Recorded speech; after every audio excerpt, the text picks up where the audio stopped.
উদাহরণস্বরূপ উমর ইবনে খাত্তাব রাদিয়াল্লাহু আনহু ইসলাম কবুল করার কোনো ইচ্ছা নাই, কোনো আগ্রহ বিন্দু মাত্র চয়েস নাই। তার টার্গেট হচ্ছে আল্লাহ রাসূলকে হত্যা করা। তিনি তরবারি নিয়ে বেরিয়েছেন আল্লাহ নবীকে হত্যা করার জন্য। কোন দিক থেকে আল্লাহ রাব্বুল আলামিন টান দিয়ে গর্তের মধ্যে তাকে ইসলামের মধ্যে ঢুকিয়ে দিয়েছেন। আর উমর এসেছেন, হ্যাঁ, আল্লাহ নবী ইসলামের দাওয়াত শুরু করার 5 বছর পরে, যখন এসেছেন দুনিয়ার এক কথা নিয়ে চলে এসেছেন।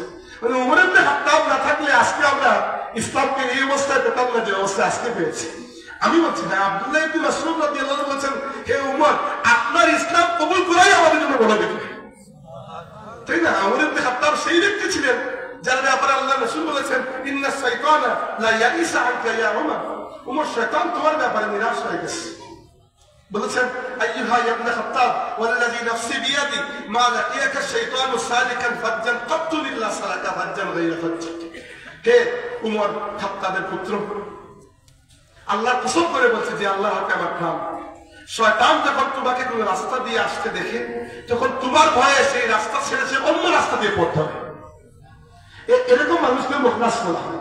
উমর ইবনে খাত্তাব রাদিয়াল্লাহু আনহু বলেছেন যে আমি বেশ কয়েকটি জায়গায় আমার রবের কথার সাথে একমত হয়ে গেছি।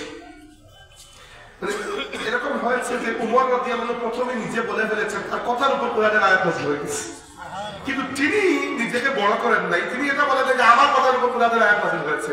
তিনি নিজেকে ছোট করে ফেলেছেন যে আল্লাহর কথার সাথে আমার কথা মিলে গেছে।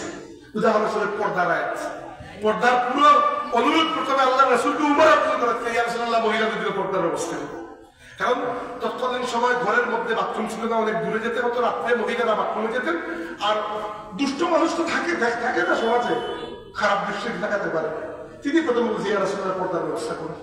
এরপরে পর্দার আয়াত নাযিল হয়েছে। তিনি বলেছেন, ইয়া রাসূলুল্লাহ, বদরের যুদ্ধে যে বন্দীদেরকে আমরা পাকড়াও করেছি, এই একটাকেও ছাড়ার দরকার না, সব থেকে হত্যা করবো, আমার কাছে দেন। রাসূল সাল্লাল্লাহু আলাইহি ওয়াসাল্লাম দয়ালু ছেড়ে দিয়েছেন জরিমানা নিয়ে, কিন্তু আল্লাহ রাব্বুল আলামিন আয়াত নাযিল করেছেন যে আল্লাহর পছন্দ ছিল যে তোমরা এদেরকে ছাড়বে না, কারণ এরা হচ্ছে কাফিরদের সর্দার। এদেরকে ছাড়লে এরা পরে আবার হামলা করবে, এবং সত্য কথা, এরা 1 বছর পরে উহুদের যুদ্ধে আবার হামলা করেছে। উমর রাদিয়াল্লাহু কথার উপর কোরআন শরীফে আয়াত নাযিল হয়ে গেছে। উমর রাদিয়াল্লাহু আনহু আরো অনেক কথাই বলেছেন, তায়াম্মুমের ব্যাপারে তিনি বলেছেন, করে আয়াত নাযিল হয়েছে। এরপরে আরো অনেক বিষয় এরকম হয়েছে যেগুলো উমর রাদিয়াল্লাহু এইরকম মানুষ হচ্ছে মুখলাস, যাদেরকে আল্লাহ খাস করে নিয়েছেন নিজের জন্য। তো এইরকম মানুষ ছাড়া বাকি সবাইকে শয়তান গুমরাহ করার চেষ্টা করবে। এটা শয়তানের মিশন। শয়তানের রাগ কার উপরে? শয়তানের রাগ আপনার উপরে না, শয়তানের রাগ আপনার বাবার উপরেও না, মানে আদমের উপরেও না। শয়তানের আসল রাগ হচ্ছে আল্লাহর উপরে। কিন্তু আল্লাহর উপরে রাগ করে আপনি করতে পারবেন কিছু না, রাগ করলে করে লাভ করতে তো পারবেন না কিছু। এখন আল্লাহর পরে 2 নম্বর অপশন হচ্ছে আদম আলাইহিস সালাম, কারণ আল্লাহকে তো কিছু করা যাবে না। যদিও ইবলিসের পুরো ঘটনার মধ্যে আদম আলাইহিস সালামের তো কোনো দোষ নেই। ইবলিস যে আদম আলাইহিস সালামকে সিজদা করে নাই, আদম আলাইহিস সালাম তো বলে দেন তাকে সিজদা করো কি না করো, এটা তো তার কোনো ভাবসানি নাই, সেটা আল্লাহর হুকুমকে বন্ধ করেছে। কিন্তু আল্লাহ যখন তাকে শাস্তি দিয়েছেন, তার রাগ হয়েছে আল্লাহর উপর, কিন্তু আল্লাহর উপর রাগ করে তো সে কিছু করতে পারবে না। এই জন্য 2 নম্বর অপশন হিসাবে সে ঝাল মিটাচ্ছে কার উপরে? আদম এবং আদমের সন্তানের উপরে, যে আমি যদি জাহান্নামে যেতে হয় একা যাবো, তোমাদের সাথে নিয়ে যাবো। সে কত বড় ব্যাপার, সে আল্লাহর কসম করে বলেছে, হাবি ইজ্জাতিক, আল্লাহ তোমার ইজ্জতের কসম, লা উহুইয়ান্নাহুম আজমাউন। আরেকটা আয়াতে সে এসেছে, সে বলেছে যে সুম্মা লা আতিয়ান্নাহুম মিন বাইনি আইদিহিম ওয়া মিন খালফিহিম ওয়া আন আইমানিহিম ওয়া আন শামাইলিহিম ওয়া লা তাজিদু আকসারাহুম শাকিরিন। আল্লাহ, তোমার বান্দাদেরকে আমি সামনের দিক থেকে এসে ওয়াসওয়াসা দেব, বাধা দেব, তোমার পথে চলতে দেব না। পেছনের দিক থেকে এসে বাধা দেব, ডান দিক থেকে এসে বাধা দেব, বাম দিক থেকে এসে বাধা দেব। ওয়ালা তাজিদু আকসারাহুম শাকিরিন। এবং আল্লাহ, দেখবে তুমি বেশিরভাগ মানুষকে তুমি শুকরগুজার বান্দা হিসেবে পাবে না, বেশিরভাগ মানুষ আমার কথাই না শুনে। আরো যেটা সে দিয়েছে, সে বলেছে বলা আমরান্নাহুম ফালা ইউগাইয়িরুন্না খালকাল্লাহ, আয়াতের শুরুটা বলেন না, আমি হাফেজের মাঝে মাঝে আয়াত মাথায় আসে না। তো সে বলেছে বলা আয়াতের শুরু থেকে যদি পারেন আমাকে বলেন, বলা আমরান্নাহুম ফালা ইউগাইয়িরুন্না খালকাল্লাহ, এটা হাফেজের বলে আছে, সবার দোষা কি এমন হতো?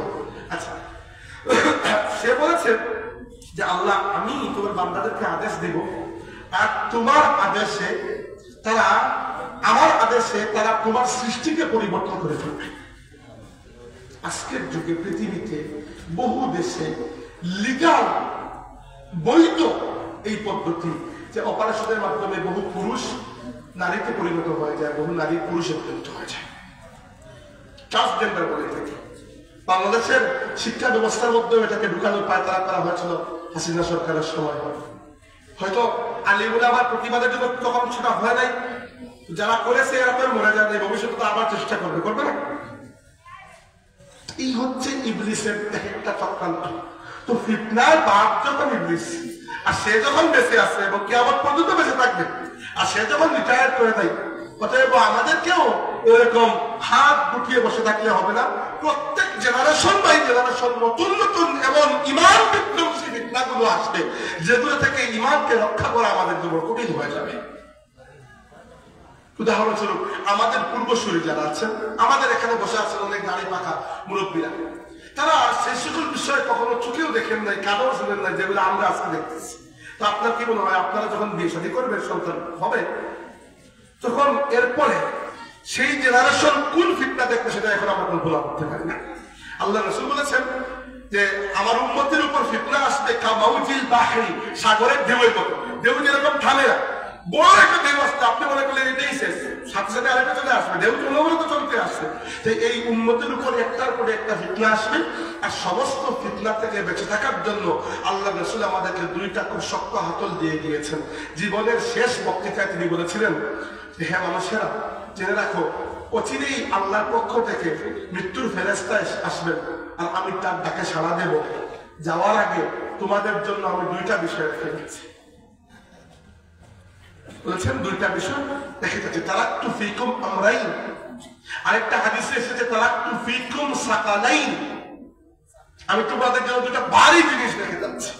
আরেকটা হাদিসে এসেছে, এই একই হাদিসের আরেকটা রিওয়ায়াত এসেছে তারাক্তু ফীকুম খলিফাতাইন, আমি তোমাদের জন্য আমার দুই খলিফা রেখে যাচ্ছি।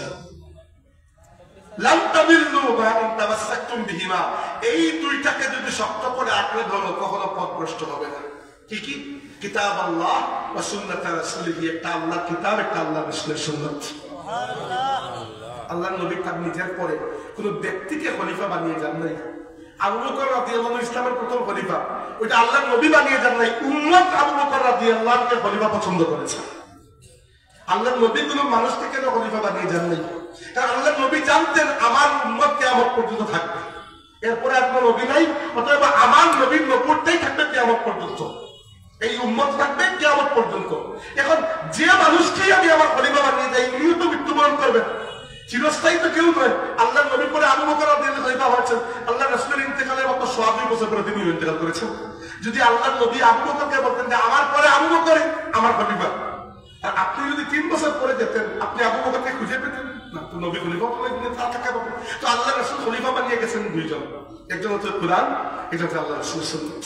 এই দুইটা কুরআন কিয়ামত পর্যন্ত থাকবে, এবং কিয়ামত পর্যন্ত উম্মতকে এই দুইটা নিয়ামত, এই দুই আল্লাহর রাসূলের খলিফা আমাদেরকে পথ দেখাবে। এবার আসুন এই দুই খলিফা নিয়ে একটু কথা বলি। সুন্নাত সম্পর্কে একটু বলেছে, কুরআন সম্পর্কে কম বলা হলো, একটু বলি। কুরআন শরীফের ব্যাপারে আমার যে চিন্তাধারা, এটা আপনাদেরকে একটু শেয়ার করতে চাই। সেটা হচ্ছে আমাদের সমাজে আসলে কুরআন শরীফকে সেই মর্যাদা দেওয়া হয় নাই যে মর্যাদা কুরআন শরীফকে দেওয়া উচিত ছিল। কি জন্য? কারণ আমরা কুরআন শরীফকে, এবং আমরা বলছি যারা কুরআন শরীফ তিলাওয়াত করতে পারেন এবং প্রায় সময় পড়েন, এইরকম মানুষদেরকে বলছি, যারা তিলাওয়াতই করতে পারেন না, এটা তো হিসাবই নেই। আমরা বেশিরভাগই কুরআন শরীফকে শুধুমাত্র সওয়াব হাসিল করার জন্য তিলাওয়াত করতে হয় এরকম একটা ওজিফা বানিয়ে রেখে দিয়েছি। বেশিরভাগ সময় এটাকে বস্তনি না কি জানি বলা হয়, কারণ বেঁধে রেখে দেয়, আর মাঝে মধ্যে তিলাওয়াত করে সওয়াব হাসিল করি।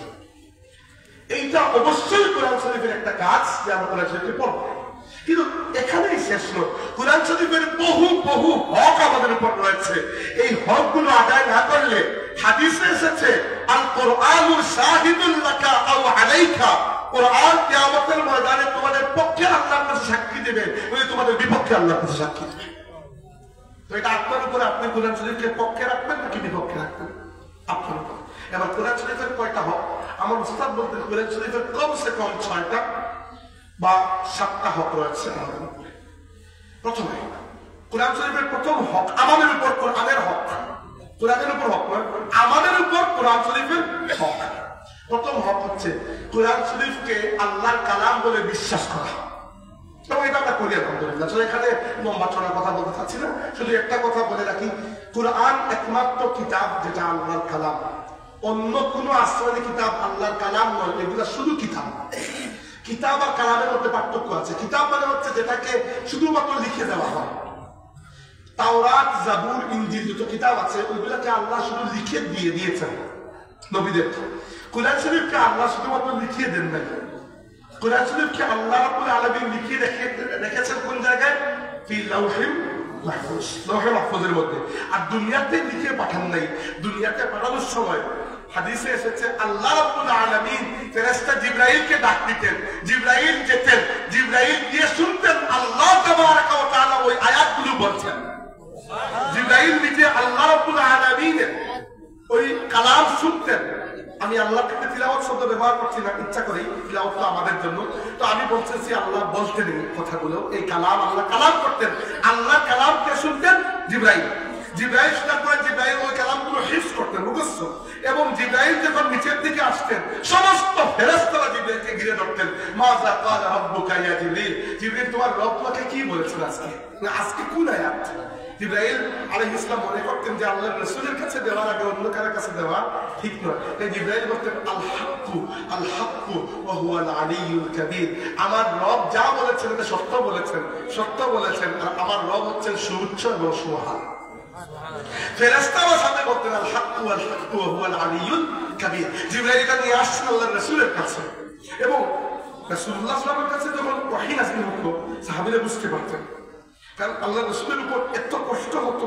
কারণ কোরআন শরীফের ভাব বুঝে আছে, আমরা তো বুঝি না, কারণ আমরা তো ডিরেক্ট কোরআন শরীফ জিবরাইল থেকে পাই নাই, আল্লাহ রাসূলের মাধ্যমে ফিল্টার হয়ে এসেছে আমাদের কাছে, এই জন্য আমরা এত ওজন বুঝি না। আল্লাহ নিজেই বলেছেন লাউ আনজালনা হাযাল কুরআনা আলা জাবালিন লারাআইতাহু খাশিআন মুতাসাদ্দিআন মিন খাশিয়াতিল্লাহ, যদি এই কোরআনকে আমি পাহাড়ের উপর নাযিল করতাম, দেখতে পাহাড় আল্লাহর ভয়ে রেজারা যাবে। সুবহানাল্লাহ। আর আল্লাহ কি বলেছেন এই কোরআন কোন জায়গায় নাযিল করেছেন? আলা কলবিকা, হে রাসূল আপনার অন্তরে। তা আমার নবীর অন্তরকে আল্লাহ এরকম পাওয়ারফুল বানিয়েছেন যে আল্লাহর কালামকেও তিনি ধারণ করতে পারতেন। জিবরাইল এসে যখন বলতেন রাসূল সাল্লাল্লাহু আলাইহি ওয়াসাল্লামের ঘাম ছুটে যেত, কপালে এবং নাকে ঘাম। সাহাবীরা বলছেন আমরা শীতের দিনে দেখতাম আল্লাহ রাসূলের টপ টপ করে ঘাম ফুটে পড়ছে, এত কষ্ট হতো। সূরা আনআম যখন নাযিল হয়, সূরা আনআম লম্বা সূরা, আল্লাহ নবী সাল্লাল্লাহু আলাইহি ওয়াসাল্লাম ওই সময় ছিলেন উটের উপরে, উট সহ্য করতে পারে নাই, উট হাঁটু মুড়ে বসে গেছে। আমাদের মা আয়েশা সিদ্দিকা রাদিয়াল্লাহু আনহা বলেছেন একদিন রাসূল সাল্লাল্লাহু আলাইহি ওয়াসাল্লাম আমার কুলে মাথা রেখে শোয়া অবস্থা ছিল, ওই সময় কোরআন শরীফের আয়াত নাযিল হয়েছে, আমি আল্লাহ রাসূলের মাথার ওজন সহ্য করতে পারিনি। মানে আগে তো ঠিক ছিল, নরমাল একজন মানুষ যেভাবে ঘুমায়, কিন্তু যখন নাযিল হওয়ার শুরু হয়েছে কোরআন শরীফ, ওজন সহ্য করতে, ফিজিক্যালি এত ওজন ছিল। আল্লাহ নিজেই বলেছেন ইন্না সানুলকি আলাইকা কাওলান সাকিলা, আমি আপনার কাছে একটি ভারী দায়িত্ব, ভারী কওল নাযিল করব। এটা ভারী মানে ওজনদার। তো আল্লাহ রাসূল সাল্লাল্লাহু আলাইহি ওয়াসাল্লাম এটা খুব দ্রুত মুখস্থ করতেন, কারণ তার মনে হতো জিবরাইল যাওয়ার আগে আমি যদি মুখস্থ করে ফেলি। আল্লাহ রাব্বুল আলামিন বলেন এটা দরকার নেই। আল্লাহ বলেন যে আপনি দ্রুত মুখস্থ করার জন্য আপনার জিহ্বাকে এত দ্রুত নাড়ানোর প্রয়োজন নেই। জিবরাইল এখন দিচ্ছেন, এখন আপনি রেখে দেন। ইন্না আলাইনা জামাআহু ওয়া কুরআনা, আপনার অন্তরে কোরআনকে স্থির করা এবং আপনাকে কোরআন পড়ানোর মূল দায়িত্ব আমি আল্লাহ। ফাইযা ক্বারানাহু ফাত্তাবি' কুরআনা, আমি আল্লাহ তাআলা আপনি আমার সাথে পড়ে দেবেন। মানে এখন জিবরাইল দিচ্ছেন, এটা একটা প্রটোকল, নিয়ম, সবকিছুর নিয়ম থাকে, কিন্তু আপনার মূল শিক্ষক স্বয়ং আল্লাহ তাবারাকা ওয়া তাআলা। এই তো কোরআন শরীফ এজন্য আমরা কেরাম বলে কোরআন শরীফ কালামুল্লাহ, কালামুল্লাহ থেকে কালামে জিবরাইল, কালামে জিবরাইল থেকে কালামে মুহাম্মদ সাল্লাল্লাহু আলাইহি ওয়াসাল্লাম, কালামে মুহাম্মদ থেকে কালামে সাহাবা, কালামে আল্লাহ নবীও তো লিখিয়ে দেন নাই, আল্লাহ রাসূল সাল্লাল্লাহু আলাইহি ওয়াসাল্লাম তিলাওয়াত করেছেন, সাহাবা কেরাম শুনেছেন। এই যে যারা শুনেছেন তারা মুখস্থ করেছেন, এর মধ্যে কয়েকজন আল্লাহ নবীর আদেশ পেয়ে লিখে রেখেছেন পরবর্তীদের জন্য। কোরআন শরীফ মূলত এসেছে সীমার মাধ্যমে, একজন পড়েছেন একজন শুনেছেন, এবং আজ পর্যন্ত কোরআন শরীফ ঠিক আছে এভাবেই তো। দেখেন দুনিয়ার অন্য কোন কিতাব যত মহান কিতাব হোক, মানে যে কিতাবগুলো শেক্সপিয়রের বিভিন্ন নোবেল যেগুলো নিয়ে আমার গর্ব করে, তারপরে কবি হোমারের লেখা ইলিয়ট দুনিয়ার শ্রেষ্ঠ কবিতার বই, কবি ঔপন্যাসী দস্তয়েভস্কির উপন্যাসগুলো যেগুলো নিয়ে মানুষ গর্ব করে ইত্যাদি, ওইগুলো যদি আজকে আমরা না করি, আমি বলছি না, উদাহরণ দিচ্ছি, কেউ যদি পুড়িয়ে ফেলে সবগুলা কপি পরে কি আর জীবনে লেখা সম্ভব? রবীন্দ্রনাথ ঠাকুরের ভালো ভালো কবিতা আছে, রবীন্দ্রনাথ ঠাকুরের যদি সবকিছু কেউ পুড়িয়ে ফেলে কাকে লেখা সম্ভব? আর দুনিয়াতে কোনো হাফিজের রবীন্দ্রনাথ আছেন? কিন্তু আল্লাহ না করে। উদাহরণ দিয়ে বুঝাচ্ছি যে কেউ যদি কোরআন শরীফের সব কপি যদি আজকে পুড়িয়ে ফেলে, আল্লাহ আমরা চব্বিশ দিন লিখে গেল বিষয় দেখো এখানে কত হাফিজের গুলো আছে লিখে ফেলবো আমরা। এটি আল্লাহ কালামের বড় মুআজিজা যে আল্লাহ রাব্বুল আলামিন এই কিতাবকে কোন কাগজের মোতাবেক কি করেন নাই, আল্লাহ তার বান্দাদের সিনার মধ্যে কোরআন শরীফকে হেফাজত করে দিয়েছে। তো কোরআন শরীফের প্রথম হক হচ্ছে আমাদের উপর, আমরা কোরআন শরীফের উপর ঈমান আনবো, হাযা কালামুল্লাহ, এটা হচ্ছে আল্লাহ কালাম। দুই নম্বর হক হচ্ছে আমরা কোরআন শরীফকে তিলাওয়াত করবো এমন ভাবে যে বাবা তিলাওয়াত করলে তিলাওয়াতের হক আদায় হয়। এগুলো আমি বানাই নাই, এগুলো ওলামা কেন বলেছেন, আমি শুধু নাম বলছি। কোরআন শরীফকে এমন ভাবে তিলাওয়াত করবো যেভাবে তিলাওয়াত করলে হক আদায় হয়। এবং এই জন্য আমরা বড় ঋণী মুর্শিদ আহমদ ফজলুল সাহেব রহমতুল্লাহ আলাইহির কাছে যে আল্লাহর বান্দার বানিয়ে যাওয়া দারুল কিরাতের মাধ্যমে, দারুল কিরাতের বয়স প্রায় কত হবে, 80 বছরের উপরে হবে, 40 বছর থেকে দারুলটা শুরু হয়েছে, আজকে 2025 সাল। এই 80 বছরে কত লক্ষ লক্ষ মানুষ যে বিশুদ্ধভাবে কোরআন শিখেছেন এবং অন্যকে শিখিয়েছেন, তার হিসাব কি আল্লাহ ছাড়া কেউ দিতে পারবে?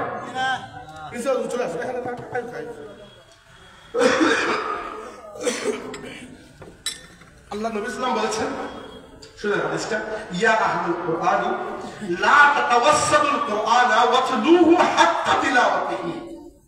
কে আহলে কুরআন? আহলে কুরআন মানে হচ্ছে কুরআন ওয়ালা, যারা কুরআন পড়েছো, জেনেছো, কুরআনকে হৃদয়ে ধারণ করেছো, ওয়াতলুহু হাক্কা তিলাওয়াতিহি, তোমরা কোরআন শরীফের হক আদায় করে তিলাওয়াত করো। ওয়ালা তাতাওয়াসসালুল কুরআন, কুরআনকে তোমরা পিঠের পেছনে বালিশ বানিও না। ওই সাদা বানাচ্ছে বালিশ, বালিশ মানে কি? বালিশ মানে কেউ হেলান দেবে, এই বালিশ নয়। বালিশ মানে হচ্ছে আপনি হেলান দিয়ে বসে, কোরআন শরীফ তো ঘরে আছে, আপনার আর সবে কদর সরা ওই কোরআন শরীফ খুলে হবে না। তো এইটার মধ্যে আর বালিশের মধ্যে কি পার্থক্য আমাকে বলেন? বরং সাহাবায়ে কেরাম তো সুন্দর করে তিলাওয়াত করলে আল্লাহর রাসূল এত খুশি হতেন। রাসূল সাল্লাল্লাহু আলাইহি ওয়াসাল্লাম একবার রাতে গিয়েছেন, রাতে কোন জায়গায় বেরিয়েছেন, যাওয়ার পথে আবু মুসা আশআরী রাদিয়াল্লাহু আনহু ঘরের পাশ দিয়ে যাচ্ছেন। তো আবু মুসা আশআরী রাদিয়াল্লাহু আনহু তাহাজ্জুদের নামাজে কোরআন শরীফ তিলাওয়াত করছিলেন। আল্লাহর রাসূলের এত পছন্দ হলো, তিনি দাঁড়িয়ে দাঁড়িয়ে শুনছিলেন ঘরের পাশে কান লাগিয়ে। পরের দিন সকালে যখন আবু মুসা আসলেন, আল্লাহর হাবিব বললেন, ইয়া আবা মুসা قد اوتيت مزمارا من مزامير آل داউদ। হে আবু মুসা, আল্লাহ তোমাকে দাউদ আলাইহিস সালামের খানদানের যে নিয়ামত, এর মধ্যে একটা সুন্দর কণ্ঠ আল্লাহ তোমাকে দাউদের মতো দান করে দিয়েছে।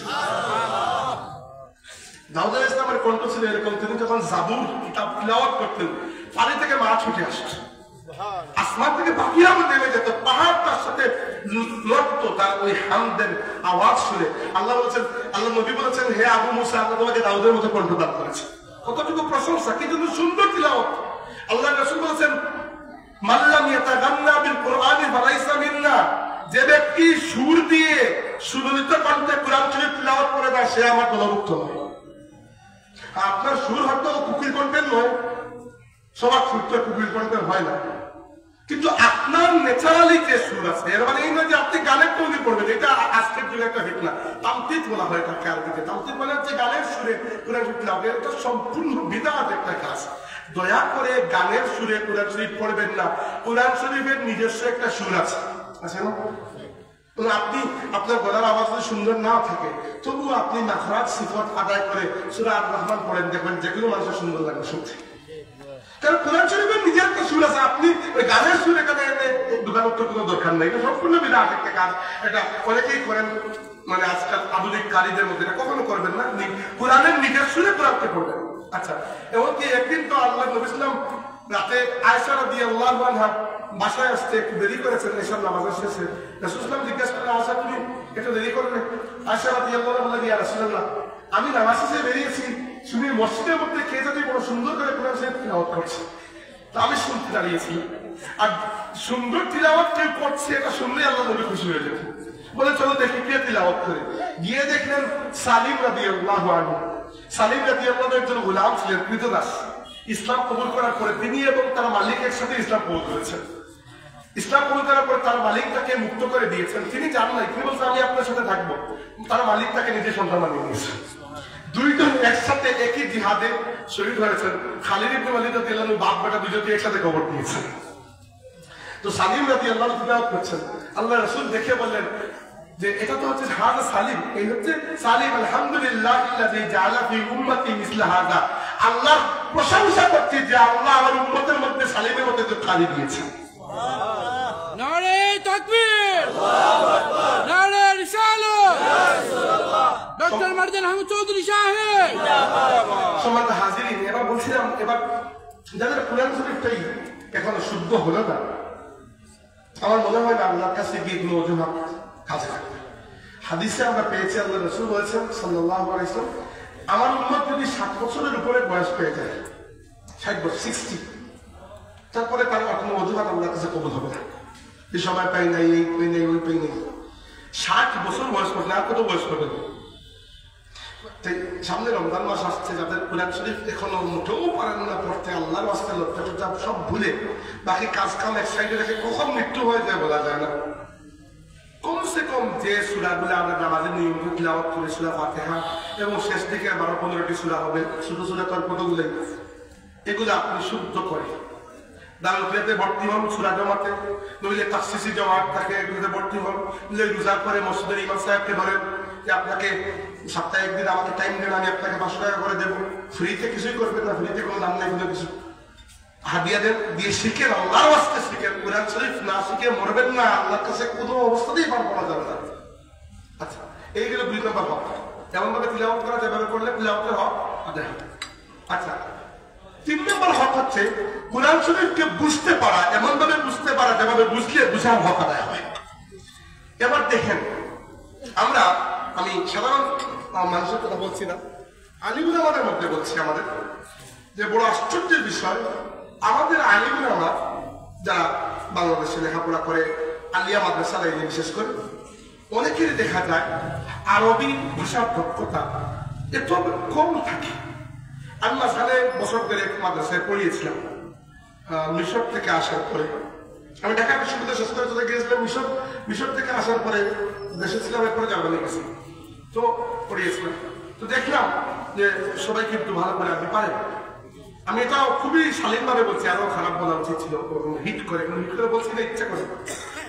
এখন দেখেন, আপনি ইংরেজি পারেন, ভালো কথা, ইংরেজিতে আমিও পারি, আপনি আরো অনেক কিছু পারেন, সবই পাওয়া উচিত। কিন্তু আপনি মাদ্রাসায় লেখাপড়া করলেন, আলিম হলেন, নাম আলিম লাগিয়ে দিলেন, বয়ানও করতেছেন, আপনি আরবি পড়তে পারেন না। কুরআন শরীফ যে ভাষায় নাযিল হয়েছে, আপনার নবী সাল্লাল্লাহু আলাইহি ওয়াসাল্লাম যে ভাষা সারা জীবন কথা বলেছেন, হ্যাঁ একবারে ফরফর করে আমিও আরবি পড়তে পারবো না আরবদের মতো, কিন্তু এরপরের যোগ্যতা আমারও আছে, ইনশাআল্লাহ পড়লে বুঝতে পারবো, লিখতে পারবো, শুনতে পারবো, বুঝতে। বা জার্মানিতে যখন আমরা গুস কিনতে চাই, জার্মানদের দোকান থেকে তো আমরা কিনি না, কিন্তু হালাল নয়, কোন জায়গা থেকে কিনি? আরবি দোকান থেকে, সিরিয়ান বা এই ইজিপশিয়ান, এখানে গেলে আরবি কথাই বলতে পারবো। তাহলে আমি জার্মান ভাষা ভালো করে জানি না, টুটাফাটা জানি, তারা তো আর ইংরেজি ভালো করে জানে না। তো মিডিয়াম অফ কমিউনিকেশন হচ্ছে আরবি, হ্যাঁ। তো আরবি ভাষা এতটুকু পর্যন্ত শেখা উচিত একজন আলিমের জন্য, যতটুকু পর্যন্ত শিখলে আপনি ডিকশনারি আর অনুবাদ ছাড়া, অনুবাদ কোরআন নয়, অনুবাদে কোন অবস্থাতেই আল্লাহ কালামের সৌন্দর্যকে ফুটিয়ে তোলা সম্ভব নয়। যতক্ষণ পর্যন্ত আপনি আরবি না জানেন ভালো করে, আল্লাহর কালাম বোঝা সম্ভব নয়। আর আল্লাহর কালাম আর আল্লাহ রাসূলের সুন্নাত হাদিসগুলো নিজে থেকে বোঝার দক্ষতা অর্জন না করে যে ওয়াজের মাহফিলে চলে আসে আমরা, এর কারণে ওয়াজের মাহফিলকে বুঝলাম। এখন আপনি হুজুরকে উঠিয়ে দিয়েছেন যে হুজুর 2.5 ঘন্টা ওয়াজ করতে হবে, হুজুর কিছুই পড়ে আসেন না। তো এরপরে তো আর লাইলা মজনুর প্রেম কাহিনী ছাড়া তো আর তো বলার নাই কিছু, আর কি বলবেন তিনি? আপনি যে 2.5 ঘন্টা সময় তাকে দিয়েছেন, তার 2.5 ঘন্টা তৈরি রেখে হয় না, তিনি তো লেখাপড়ার সময় তো লেখাপড়া করেনি নাকি। তো এই জন্য ওয়াজের মাহফিল গুলো হয়ে গেছে একটা মাদ্রামের মাহফিল। এখানে এসে মানুষ কৌতুক করে, কেউ কমেডি, কেউ গায়, কেউ নাচে, হতো এগুলো কি জন্য? এগুলো হচ্ছে শুধুমাত্র এই কারণে যে মানুষ এটাকে আমানত মনে করে না। মানুষ যদি মনে করতো যে দেখেন আমি মাঝে মাহফিলে আসছি, মানুষ দাওয়াত দিয়ে নিয়ে আসছে, সম্মান করছে, খাওয়াচ্ছে, হাদিয়া দিচ্ছে, কত কিছু, এরপরে যে 1 ঘন্টা আমি এখানে বসি, ওই 1 ঘন্টার জন্য কি আল্লাহ আমাকে জিজ্ঞেস করবে না কেমন? আল্লাহ পছন্দ করে বলছে, 7 বছর ধরে ওয়াজ করতেছি আমি, প্রত্যেক দিন এইটা মনে করেছি আমি কত কিছু পাচ্ছি, সম্মান পাচ্ছি, মানুষের কাছে পরিচিতি পাচ্ছি, এই মানুষ খাওয়াচ্ছে, মানুষ হাদিয়া দিচ্ছে, বিনা টাকা তো একটা ওয়াজ করাচ্ছে না। সবকিছু করার পরে যদি আমি 1 ঘন্টা এখানে সাতগুণ বাগুন গুলাডুন বলে চলে যাই, আল্লাহর পছন্দ করে বলছি কবরের অন্ধকারে আল্লাহ আমাকে অবশ্যই এর জন্য শাস্তি দিবেন। প্রত্যেকটা মনে রাখবেন, যতক্ষণ না আপনি এই চেয়ারকে আমানত মনে করতে পেরেছেন ততক্ষণ পর্যন্ত ওয়াজে আসবেন না। শিশু বক্তা, নাবালক বক্তা, 2 ইঞ্চি 4 ইঞ্চি বক্তা, গায়ক বক্তা, সুললিত কণ্ঠের বক্তা, এসব বক্তার দরকার নেই, আমাদের আলিম বক্তার দরকার। বুঝতে পেরেছেন? আলিম বক্তার দরকার। দেখেন আমি আজকে খুশি হয়েছি আপনাদের মাহফিলে অনেক আলিমদেরকে আমি তো চিনি, বিশেষ করে এখানে দেখেছি মঞ্জুল হুজুরের নাম, তারপরে রশিদ আহমদ সাহেবের নাম। এরকম আলিমদেরকে মাহফিলে যদি আপনারা আনেন, তাহলে এরা যে 1-1.5 ঘন্টা কথা বলবেন, এই কথাগুলো আপনাদের জন্য জীবনে চলার জন্য একটা পাথেয় হয়। হ্যাঁ, আমার মতো 2-4 করে চলে গেল একটা টাইম কাটানোর জন্য, কিন্তু আপনি যদি একেবারে বোগাস বক্তা নিয়ে আসেন, তাহলে আপনি কোরআন শরীফ এবং আল্লাহ রাসূলের সুন্নাত থেকে কিছুই পাবেন না, পাবেন ওই আন্দাজি কাহিনী, কমেডি কৌতুক, আর এগুলো আপনার সময়কে নষ্ট করবে। তো যেটি বলছিলাম, কোরআন শরীফের হক আমাদের উপরে যে আমরা কোরআন শরীফকে বুঝবো। 4 নম্বর হক হচ্ছে আমরা কোরআন শরীফের হক হচ্ছে আমরা কোরআনের উপর আমল করবো এমন ভাবে যেভাবে আমল করলে আমলের হক আদায় হয়। এটা আমরা কম খেয়াল করি। আচ্ছা, আপনারা সবাই তো জানেন যে ব্যক্তি হাফিজের কোরআন হয় সে জান্নাতে যাবে, তাই না? তার মা বাবার জন্য সুপারিশ করতে পারবে, জানেন না এগুলো? কিন্তু বিষয়টা আসলে এরকম সহজ না, বিষয়টার সাথে শর্ত আছে। রাসূলুল্লাহ বলেছেন, মান ক্বারাআল কুরআনা ইস্তাযহারাহু ওয়া আহাল্লা হালালাহু ওয়া হারামা হারামাহু আদখালাহু আল্লাহুল জান্নাহ। যে ব্যক্তি কোরআন পড়ে, তিলাওয়াত করে বা হিফজ করে, যেটাই করে, এরপরে কোরআনের হালাল করা বিষয়গুলোকে হালাল হিসাবে মানে আর কোরআনের হারাম করা বিষয়গুলোকে হারাম হিসাবে বাদ দেয়, আদখালাহু আল্লাহুল জান্নাহ, আল্লাহ ওই ব্যক্তিকে জান্নাতে প্রবেশ করাবে। ওয়াশাফাহু ফি আশরাতিন মিন আহলি বাইতিহি কুল্লুম কাদ ওয়াজাবাত লাহুন নার, এবং তার পরিবারের মধ্য থেকে 10 জন গুনাহগারকে সুপারিশ করে জান্নাতে নিয়ে যাওয়ার অধিকার আল্লাহ তাকে দিয়ে দিবেন। কোন হাফেজে কোরআন? যে হাফেজে কোরআন তারাবির নামাজ পড়িয়ে এসে আবার সুদের কারবার শুরু করে দেন, ওই হাফেজে কোরআন না। আল্লাহকে ঠকাইতে পারবেন না, চিনতে পারবেন। আমাদের দেশগুলোতে, আমাদের দেশে, ভারত, পাকিস্তান, বাংলাদেশে এত নিকৃষ্ট একটা রীতি দেখবেন। এমন এমন মানুষ যারা লক্ষ লক্ষ মানুষের চোখে পানির কারণ হয়েছে, ঠকিয়েছে মানুষকে। বাংলাদেশে এরকম বিজনেসম্যান আছে, নাম বলছেন, এখন জেলে বসে আছে, শেয়ার বাজার লুটে নিয়ে কত লক্ষ মানুষের ঘর ভেঙে গেছে। এরকম মানুষ এদের কি আছে? একমাত্র টাকা আছে। এরা মারা গেল, হুজুর ভাড়া করে আনা, 100 টাকা করে দাও, বসা পড়াতেই আসে। আপনার কি মনে হয়, তোমার টাকা দিয়ে হুজুরে নেই আসেন পড়াই, তুমি জিন্দেগিতে আল্লাহকে ভয় পাবে না? নামাজ তো দূরের কথা। আর তুমি মৃত্যুবরণ করার পরে এখানে হুজুরে ভাড়া করে কুলখানি করাচ্ছ, এর মাধ্যমে কি তুমি আল্লাহকে বুকে বানিয়ে দিতে পারবে? এত সহজ। তারা মানে তো তাইলে যার টাকা নাই সে কি দুষ করবো? ইসারের সওয়াব সুন্দর, কিন্তু তার জন্য যে নিজের জীবনে আল্লাহকে গুরুত্ব দিয়েছে। আপনি নিজে বেঁচে থাকবেন, জিন্দেগিতে আপনি কিবলামুখী হনই নাকি, প্রস্তাব করে আপনি ঠিকমতো ইস্তেঞ্জাও করেন না, মানুষের চোখের পানির কারণ হয়েছে, লক্ষ লক্ষ মানুষের ঘর ভেঙেছে আপনার কারণে। আপনি অসৎ ব্যবসায়ী, অসৎ রাজনীতিবিদ, মিথ্যা মামলা দিয়ে মানুষকে বছরের পর বছর জেল খাটিয়েছেন, আর মৃত্যুর পরে আপনার নামে বিশাল সিন্নি হচ্ছে। হোক সিন্নি, না সিন্নি খাবার ভালো, মানে সিন্নির খাবারগুলো টেস্টি হয়, এটা বলছি না, উদ্দেশ্য না, কিন্তু বিষয়টা হচ্ছে যে এটাতে আপনার কে হয় না। সিন্নিতে সেই ব্যক্তির ফায়দা, যে ব্যক্তি ফায়দা যিনি দেন তাকে স্বীকার করেছে। ফায়দা তো পৌঁছানোর দায়িত্ব আল্লাহ। ইসালের সওয়াব মানে কি? ইসলাম শব্দের অর্থ কি? পৌঁছানো, সওয়াব পৌঁছানো। সওয়াব কি আমি ঠেলা দিয়ে পৌঁছে দেবো না, আল্লাহ রাব্বুল আলামিন পৌঁছে দেবেন। দলিল কি? আল্লাহ রাসূল সাল্লাল্লাহু আলাইহি ওয়াসাল্লাম নিজে বলেছেন, হাদিসটা শুরু হয়েছে এভাবে যে ইন্না মিন আফদালি আইয়ামিকুম ইয়াউমাল জুমআহ, তোমাদের জন্য সবচেয়ে শ্রেষ্ঠ দিন হচ্ছে জুমার দিন। ফাআকসিরু ফিহা সালাতি আলাইয়া, জুমার দিনে বেশি করে আমার প্রতি দুরূদ পাঠ করো। এক সাহাবী জিজ্ঞেস করেছেন, ইয়া রাসূলুল্লাহ, আপনি যখন ইন্তেকাল করবেন, আমরা আপনাকে কবরে রেখে আসবো, এরপরে কি আমাদের দুরূদ আপনার কাছে যাবে? আল্লাহ রাসূল বলেন, ফা ইন্না সালাতাকুম মা'রুদাতুন আলাইয়া, তোমাদের দুরূদকে আল্লাহ আমার কাছে পৌঁছে দেবেন। ফা ইন্নাল্লাহ হারামা আলাল আরদি আন তাকুলা আজসাদুল আম্বিয়া, নবীদের দেহ ভক্ষণ করাকে আল্লাহ মাটির জন্য হারাম করে দিয়েছে। তার মানে হচ্ছে পৌঁছে দেওয়ার দায়িত্ব আল্লাহ। এখানে আপনি আল্লাহকে নারাজ করে দুনিয়া থেকে বিদায় নিয়েছেন, এরপরে আর সিন্নি করে কিলাম। আমি সিন্নির বিপক্ষে যাচ্ছি না, কিন্তু আপনারা বুঝেন এই অপারেশন গুলো আমরা যদি না করি, এইগুলো হোমিওপ্যাথিক ঔষধে কাজ হবে না। এই হচ্ছে সার্জারি, হ্যাঁ সুন্দর বলেছেন। এই হচ্ছে এই আমাদের সমাজে যে কুসংস্কার গুলো শুরু হয়েছে। আমি দেখলাম পাকিস্তানের অদ্ভুত একটা সংস্কৃতি হচ্ছে, মেয়েদেরকে যখন বিদায় দেওয়া হয়, মানে বিয়ের পরে যখন স্বামীর সাথে তুলে দেওয়া হয়, তখন একদম কোরআন শরীফ ধরে রাখে মেয়ে নিচ দিয়ে যায়। এটা কারণ এই হচ্ছে জীবনে কোরআন শরীফের এই দায়িত্ব। আমাকে বলুন, কোরআন শরীফ কি এই দায়িত্ব নিয়ে এসেছে দুনিয়াতে? কোরআন শরীফ এসেছিল দুনিয়াতে মুর্দাকে জিন্দা করার জন্য। আল্লাহ রাসূল সাল্লাল্লাহু আলাইহি ওয়াসাল্লাম যাদেরকে ইসলাম কবুল করিয়েছেন, ইসলাম কবুল করার আগে এদের দিলটা মুর্দাই ছিল। কোরআন শরীফের হাতিয়ার দিয়ে আল্লাহ রাসূল এদের মুর্দা দিলকে জিন্দা করেছেন। আর আমরা ঠিক উল্টা, আমরা জিন্দাকে মুর্দা করছি। কেউ মারা যাচ্ছে মুমূর্ষু অবস্থায় আপনি ইয়াসিন পড়ে দিলেন, দ্রুত চলে যায়। এটি তো দায়িত্ব কোরআন শরীফের রয়ে গেছে আমাদের। তো হ্যাঁ, মৃত ব্যক্তির পাশে বসে ইয়াসিন পড়া সুন্নাত। আমি আবারও বলছি, আমি এগুলো অস্বীকার করছি না। আল্লাহ রাসূলের হাদিস রয়েছে যে ফাকরাউ আলা মাউতাকুম ইয়াসিন, তোমাদের মৃত ব্যক্তির পাশে বসে ইয়াসিন পড়ো। আস্তাগফিরুল্লাহ, আমি এগুলোকে নিষেধ করছি না, এগুলো সুন্নাত। কিন্তু আমাকে বলে কোরআন শরীফের একমাত্র কাজ কি খালি মুর্দা বসানো? কোরআন শরীফের কাজ হচ্ছে সমাজকে নেতৃত্ব দেওয়া, রাষ্ট্রকে নেতৃত্ব দেওয়া, জাতিকে নেতৃত্ব দেওয়া, জাতিকে গঠন করা, পরিচালিত করা। আল্লাহ বলেন ওয়াজাহিদ বিহি ওয়াজাহিদহুম বিহি জিহাদান কাবীরা।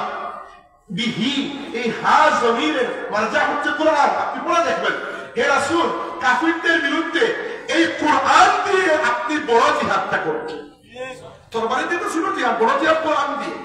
আবার আল্লাহ রাব্বুল আলামিন যখন এটা দিনে কোরআন দিয়ে জিহাদ করুন তাদের বিরুদ্ধে, রাতে কি করুন? ওমিনাল লাইলি ফাতাহাজ্জাত বিহি নাফিলাতান লাক, রাতে এই কোরআন মুখে নিয়ে তাহাজ্জুদে দাঁড়ান। সুবহানাল্লাহ। কোরআন শরীফের 4 নম্বর হক বললাম, আমাদের 5 নম্বর হক হচ্ছে কোরআন শরীফের দাওয়াত মানুষের কাছে পৌঁছানো। যেভাবে পৌঁছানোর হক আদায় হয়, যেটা আমি আজকে করার চেষ্টা করছি আর কি। তবে এটা হক আদায় করা হচ্ছে না, কিন্তু হক আদায় করা যদি নাও হয়, তবুও আমার উদ্দেশ্য যেটা আল্লাহ রাসূল বলেছেন, মান দাআ ইলাইহি হুদিয়া ইলা সিরাতিল মুস্তাকিম, যে কোরআনের পথে মানুষকে দাওয়াত করবে তার হেদায়েত আল্লাহ গ্যারান্টি দিয়ে দেবেন। আর অন্য কারো হেদায়েত হোক না হোক, তার হেদায়েত হুদিয়া, তাকে হেদায়েত দিয়ে দেওয়া হবে সিরাতুল মুস্তাকিমের দিকে। আর কোরআন শরীফের আরেকটা হক হচ্ছে, ইবনে কাইয়িম রাহিমাহুল্লাহ এড করেছেন এখানে, কোরআন শরীফের একটা হক হচ্ছে কোরআন শরীফকে শিফা হিসাবে গ্রহণ করা। এই জন্য যখন আপনার শারীরিক কোনো অসুবিধা বা কিছু, কোরআন শরীফ পড়ে আপনি নিজেকে ফু দিতে পারবেন, অন্যকেও ফু দিতে পারবেন। এটা সুন্নাত, এটা শিফা, আল্লাহ রাসূল নিজে শিখিয়ে গেছেন কোরআন শরীফ। এই জন্য কোরআন শরীফকে শিফা হিসাবে গ্রহণ করাও একটা কোরআন শরীফের হক, বুঝতে পেরেছেন? এই জন্য যখন কাউকে ফু দিতে হয়, কোরআন শরীফ পড়ে ফু দিবেন, সূরা ফাতিহা পড়ে ফু দিবেন। সূরা ফাতিহার নামই হচ্ছে আল রুকিয়া, রুকিয়া মানে হচ্ছে ফু দেওয়ার সূরাই হচ্ছে সূরা ফাতিহা। সূরা ফাতিহার এত বড় মানে ফজিলত রয়েছে, যার শরীরে শারীরিক শক্তির অভাব, কি বলছি বুঝতে পারছি, পুরুষদের ব্যাপারটা বলছি, যাদের সম্পদের বরকত নাই, যার মনের বল নাই, সবসময় মন ছোট থাকে, বুক দুর্বল থাকে, মানে সাহস করতে পারেন না, এই সব কিছুর প্রতিকার হচ্ছে আপনি বেশি করে সূরা ফাতিহা পড়ে, সব ঠিক হয়ে যাবে ইনশাআল্লাহ। এই কোরআন শরীফের মধ্যে আল্লাহ কিরকম নিয়ামত রেখেছেন কল্পনা করা যায় না। কোরআন শরীফের কথা বলে এই শেষ হয়ে গেলে এখন আমার বলার সুযোগ নেই। আমার 10টা-15 1 ঘন্টা হয় উপরে হয়ে গেছে, আমাকে যেতে হবে গোবিন্দগঞ্জ যাওয়ার। মাহফিল এখানে শেষ করছি। শেষ কথা যেটা বলছি সেটা হচ্ছে, দেখেন প্রথম যে কথা বলেছিলাম, হিদায়াত লাভ করার ইন্ডিপেন্ডেন্ট সোর্স দুইটা, কিতাবুল্লাহ আল্লাহর কিতাব, আর রিজালুল্লাহ আল্লাহর নবী রাসূল, আমাদের জন্য মুহাম্মদ সাল্লাল্লাহু আলাইহি ওয়াসাল্লাম। তাই কোনোভাবেই এই পার্থক্য করা যাবে না যে কোরআনে নাই কিংবা কোরআনে আছে। কোরআনে যদি নাও থাকে আর আল্লাহ রাসূল বলে দেন, ওইটা শরীয়ত হয়ে যায়। উদাহরণস্বরূপ কোরআন শরীফে আল্লাহ রাব্বুল আলামিন সমস্ত বাহিমাতুল আনামকে হারাম করেছেন। ওয়াহিল্লাত লাকুম বাহিমাতুল আনাম। বাহিমাতুল আনাম কি? যে প্রাণীগুলো চড়ে খায়, শিকার করে না, গরু মহিষ চড়ে খায়, আল্লাহ রাসূল একটাকে হারাম করেছেন। গাধা গাধা খাওয়া। আপনি বলতে পারবেন না যে কোরআনে তো আল্লাহ, কোরআনে আল্লাহ হারাম যদি নাও করেন, আল্লাহ রাসূলকে আপনার শরীয়তের মধ্যে এই পজিশন দিয়েছেন, তিনি শরীয়তের ব্যাখ্যা দান করেন, তিনি নিজে কিছু বললে ওইটাও শরীয়তের অংশ হয়। তবে হ্যাঁ, অন্য কাউকে এই দায়িত্ব আর দেবেন না যে আমি যেটা বলবো ওটাই শরীয়ত করতে হবে না, কখনো করবেন না। মুজাদ্দিদ আল-ফাসানি রাহমাতুল্লাহ আলাইহি একটা ঘটনা বলে শেষ করছি। তার এক মুরিদ তাকে জিজ্ঞেস করলেন যে হযরত আমি অনেকদিন আপনার খেদমতে ছিলাম, এখন চলে যাচ্ছি, একটা নসিহত করুন যেটা সারা জীবন আমি মেনে চলব। তিনি বললেন, শুনো, কখনো আল্লাহ হওয়ার চেষ্টা করো না, আর কখনো রাসূল হওয়ার চেষ্টা করো না।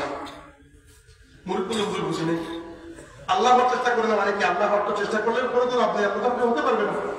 তিনি বলে, শুনো বাবা, অনেকেই না চাইতেই এইগুলো দাবি করে বসে। কিভাবে? কারণ দেখো, আল্লাহর শান হচ্ছে ফাআলুল লিমা ইউরিদ। আল্লাহর শান হচ্ছে আল্লাহ যেটা চান সেটাই হয়। আর তুমি যদি মনে করো তোমার প্রত্যেকটা চাওয়া পূর্ণ হয়ে যাবে, তার মানে ইনডিরেক্টলি তুমি নিজেকে খোদা বানিয়ে দিচ্ছ। তাই মনে রাখবে, জীবনে তোমার প্রত্যেকটা চাওয়া পূর্ণ হবে না, প্রত্যেকটা চাওয়া পূর্ণ হবে একমাত্র আল্লাহ। আল্লাহ যা চান ওটাই হবে, বাকি প্রত্যেকের যা চায় ওটা হবে না। আর 2 নম্বর, কখনো নবী হবে না মানে হচ্ছে নবীর শান হচ্ছে যে ব্যক্তি নবীর কথার বিরুদ্ধে যাবে সে কাফির হয়ে যাবে, কিন্তু কখনো মনে করে না যে তোমার কথা মানলে সে কাফির হয়ে যাবে। না, দুনিয়ার মধ্যে এই শান আল্লাহ অন্য কাউকে দেন নাই যে আমার কথা মানতেই হবে, না মানলে কাফির। না, এই শান একমাত্র আল্লাহর নবীর। তিনি যদি যা বলবেন ওটা মানতেই হবে, তার একটা কথা না মানলে আপনি কাফির হয়ে যাবেন। আমি কাদিয়ানীর উদাহরণ দিলাম। কাদিয়ানীরা আল্লাহ রাসূলের নামে কালিমা পর্যন্ত পড়ে, লা ইলাহা ইল্লাল্লাহু মুহাম্মাদুর রাসূলুল্লাহ, এটা কাদিয়ানীরাও পড়ে। শুধু মানে একটাই, একটা গুণ মানে না, সেটা হচ্ছে খাতামান নবীয়্যিন মানে না, বাকি সবই মানে। বাকি সব মানে লাভ হয় নাই, একটাও যদি কেউ না মানে কাফির হয়ে যাবে। অতএব কখনো এটা মনে করবো না আমরা যে